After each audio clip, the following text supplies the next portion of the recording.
Today, I want to talk about current and voltage, which are fundamental concepts in understanding how electrical systems work. When we discuss current, we're referring to the flow of electric charge through a conductor, like a wire. Think of it as the amount of water flowing through a pipe. The higher the current, the more charge is moving through the system at any given time. Voltage, on the other hand, is the potential difference between 2 points. You can imagine it as the pressure pushing the water through the pipe. It's what drives the current to flow. Without voltage, there's no force to make the current move. These two concepts are closely connected. Voltage provides the energy that causes current to flow, and the amount of current depends on both the voltage and the resistance in the circuit.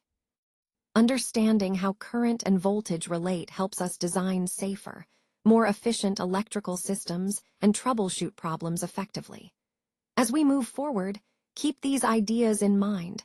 They're the building blocks of everything else we'll explore in this presentation.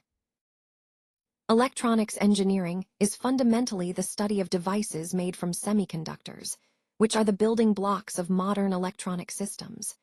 These devices can be programmed to perform specific tasks, making them incredibly versatile. Not only that, but they also have the ability to store data within their own memory, allowing for complex operations and decision-making. What's really exciting is that all of these functions, processing, programming, and storing, can be integrated into a single chip. This integration is a key reason why robotics can be so compact and efficient. This leads us to the concept of mechatronics, where mechanical and electronic components work together seamlessly. In robotics, electronic parts are programmed to control mechanical segments.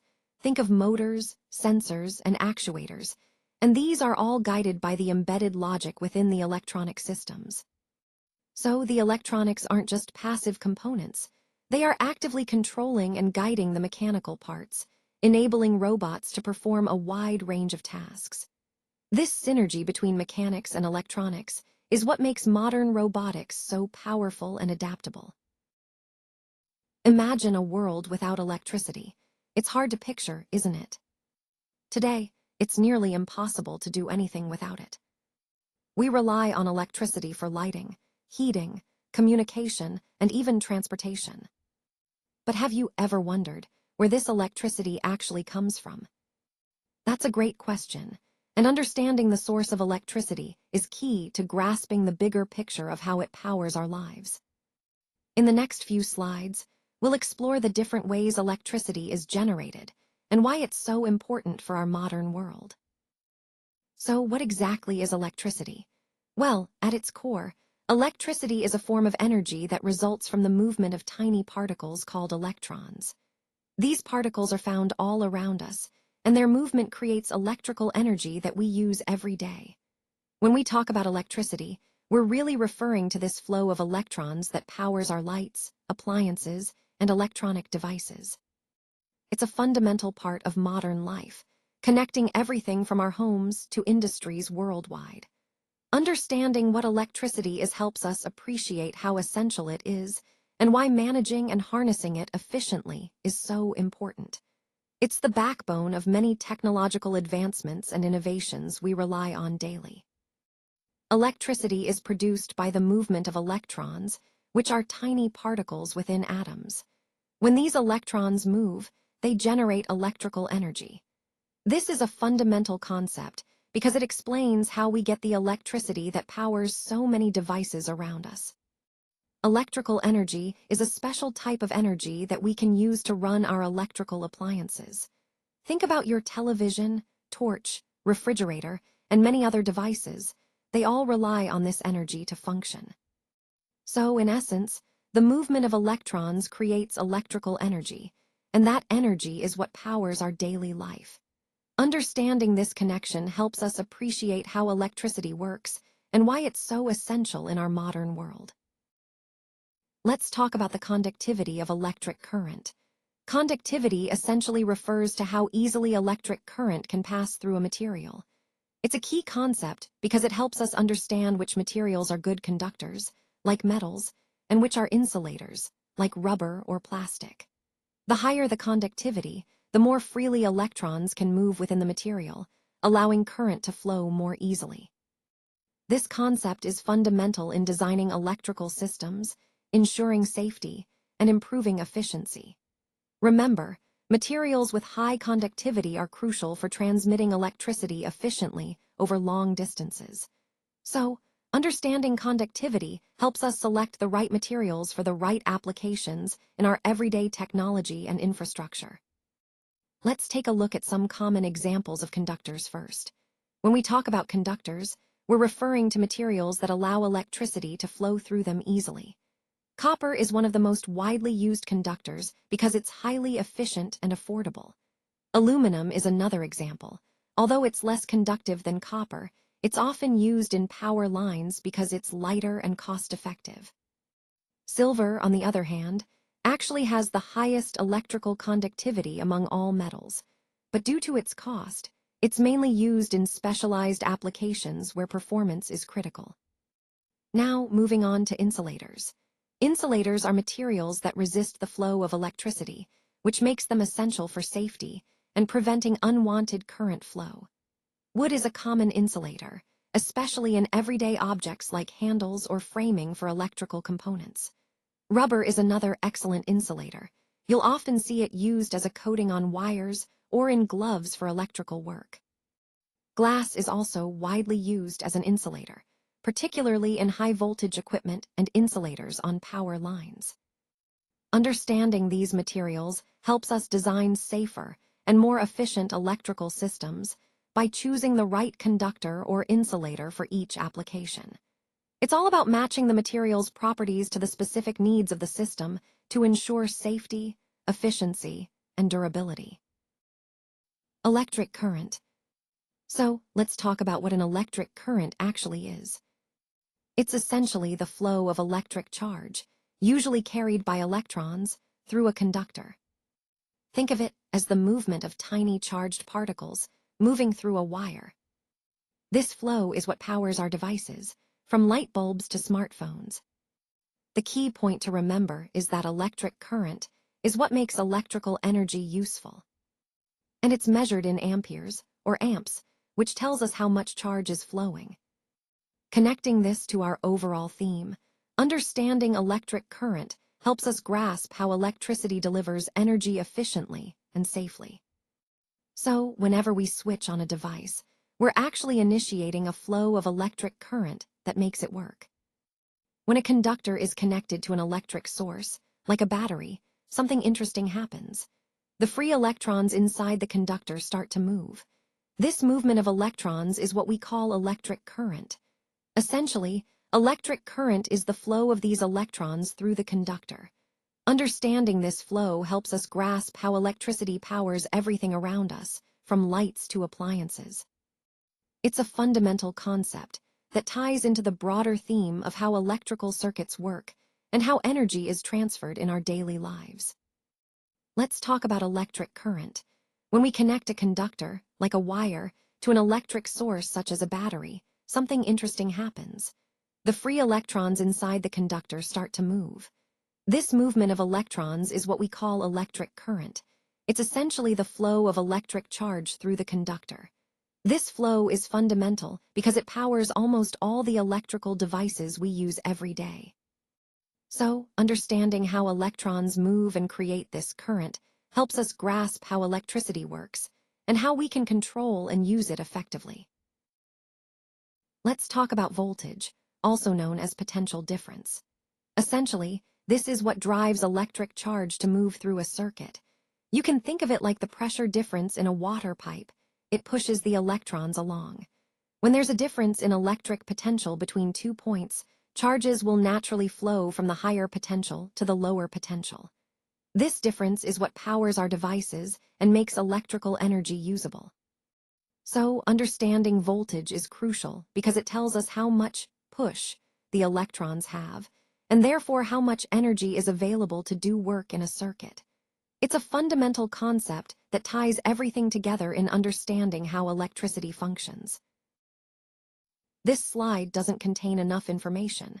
That's why we're moving to the next slide. Current flows through the circuit because of a potential difference, or what we call voltage. Think of it like water moving through a pipe. Just as water flows from a higher point to a lower point due to gravity, electric current flows from a region of higher electric potential to a lower one.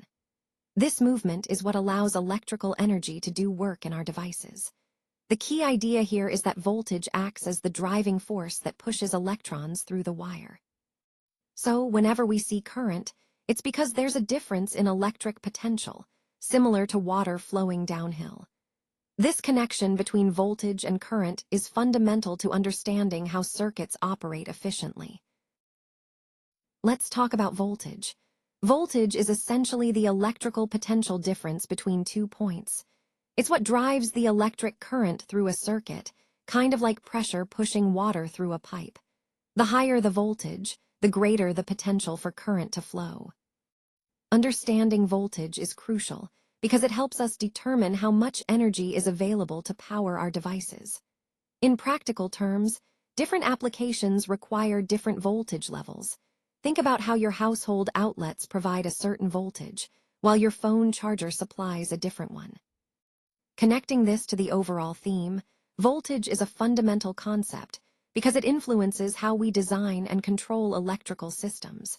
Whether we're working on small electronic components or large power grids, managing voltage ensures safety, efficiency, and performance. So, grasping the idea of voltage is key to mastering how electrical systems operate. Let's talk about voltage. Voltage is essentially the electrical potential difference between 2 points. It's what drives the flow of electric charge in a circuit. You can think of it like the pressure in a water pipe. Higher pressure means more force pushing the water through. In electrical terms, higher voltage means more potential energy available to move electrons. It's a critical concept because it affects how much power a circuit can deliver and how components behave.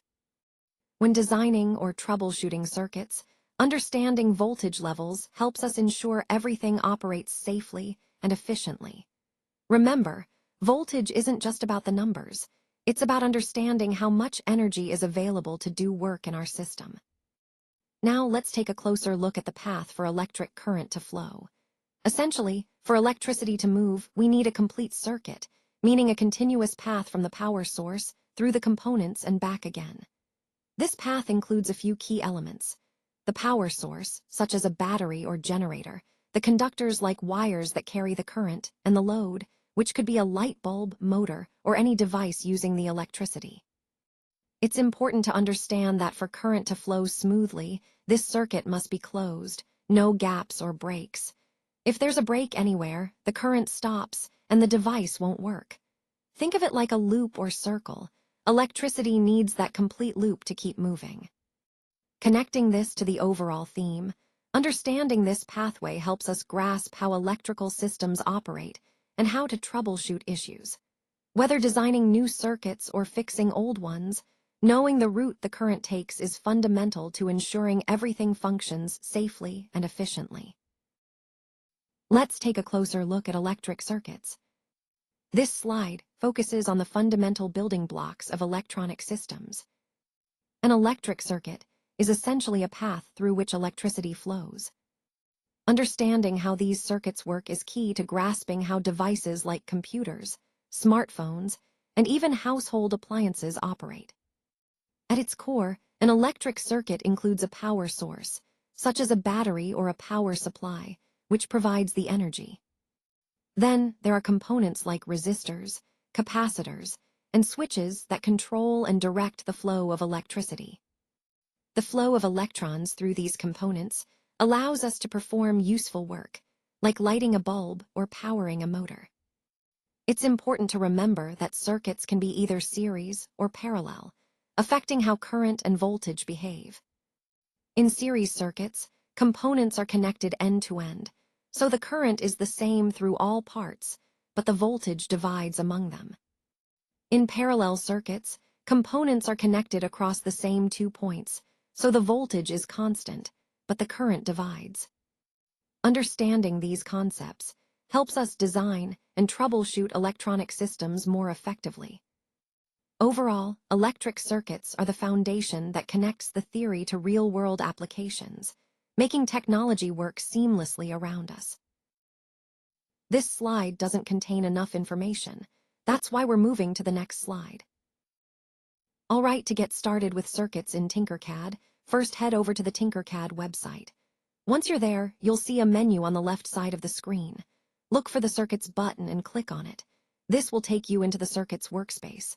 From there, on the right side of the screen, you'll find an option that says Create New Circuits.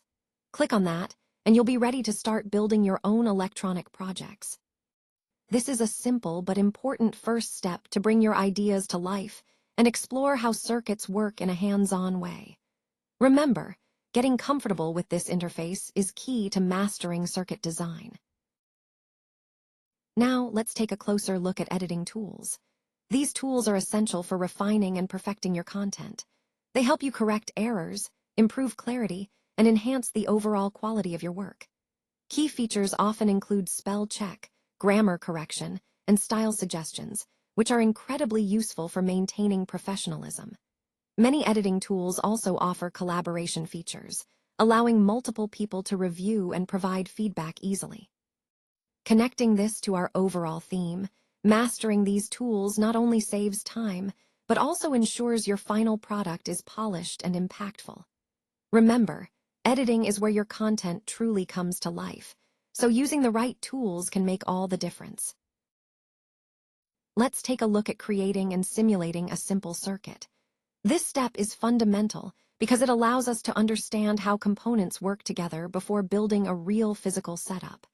When we create a circuit diagram, we're essentially designing the blueprint, placing the battery, the switch, and the light bulb in a way that makes sense.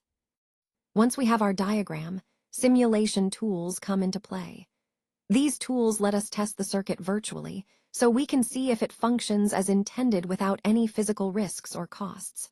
It's a powerful way to troubleshoot and optimize our design. The key point here is that simulation helps us visualize current flow and identify any potential issues early on. It also reinforces the overall theme of understanding electrical systems through both design and testing. By mastering these steps, we're better prepared to build safe, effective, and reliable circuits in real life. Let's take a closer look at Activity 1. This activity is designed to help us apply the concepts we've discussed so far in a practical way. The key points here are about engagement and analysis. It's not just about completing a task, but really understanding the underlying principles. As we work through this activity, I want you to think about how these concepts connect to the bigger picture of our overall theme. Remember, the goal is to deepen your understanding and develop skills that you can carry forward beyond this presentation. So, stay focused, ask questions if something isn't clear, and see this as an opportunity to actively participate in your learning process. Now, let's move on to creating a simple circuit, as shown in the image here. You'll notice that we're using a slider switch in this setup. The key point to understand is how the slider switch functions as a control element in the circuit. When you slide it to one side, it completes the circuit, allowing current to flow and turning on the connected component. Sliding it back opens the circuit, stopping the current flow and turning off the component. This simple on-off mechanism is fundamental in many electronic projects. By incorporating a slider switch, you gain an easy way to control your circuit manually. Remember, understanding these basic switching components is essential as we build more complex systems later in the presentation. So, creating this simple circuit with a slider switch helps reinforce the concept of manual control in electronic circuits, which is a core theme in our overall discussion. Let's take a closer look at Activity 2. In this activity, we really want to focus on applying the concepts we've discussed so far. It's about engaging with the material actively and practicing how to implement these ideas in real-world situations. The key points here include understanding the steps involved, identifying the critical points to consider, and recognizing how this activity ties into the larger goals of our presentation. Remember, the main theme is about developing practical skills, so try to connect what you're doing here with the overall objective of improving your effectiveness. This activity is designed to reinforce your learning and help you see how these strategies work in action. So, as you go through it, Keep in mind how each step supports the bigger picture we've been building throughout this session. This slide doesn't contain enough information. That's why we're moving to the next slide. Now, let's connect the multimeter and check the current flow in the circuit. It's important to set up the multimeter correctly to get an accurate reading. Make sure you're placing the probes in the right terminals, red for voltage or current, depending on what you're measuring, and black for the common ground. When measuring current, you'll need to connect the multimeter in series with the circuit so the current flows through it. I also recommend trying with different batteries to see how the circuit responds to varying power sources. This helps demonstrate how voltage differences affect current flow. Using the multimeter to measure both current and voltage is a great way to understand how these two electrical quantities relate.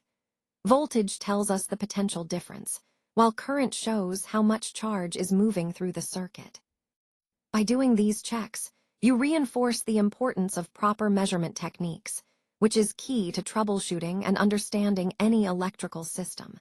So, always double-check your connections and ensure your multimeter is set to the correct mode before taking readings. All right, now that we've explored the basics, let's try remixing the circuit by using different types of batteries. This will help us see how the voltage changes depending on the power source. As you swap out batteries, pay close attention to the voltage readings on your multimeter. Next, I encourage you to add more loads to your circuit. This could be additional bulbs, resistors, or other components. By doing this, you can observe how the current flows and how the voltage drops across different parts of the circuit. Using the multimeter, check both the current and voltage at various points. This hands-on approach really helps solidify your understanding of how voltage and current behave in real circuits. Remember, experimenting like this is key to grasping the core concepts of electrical circuits, how voltage drives current, and how different loads influence the circuit's behavior. Keep exploring, and you'll gain a much deeper understanding of electrical systems.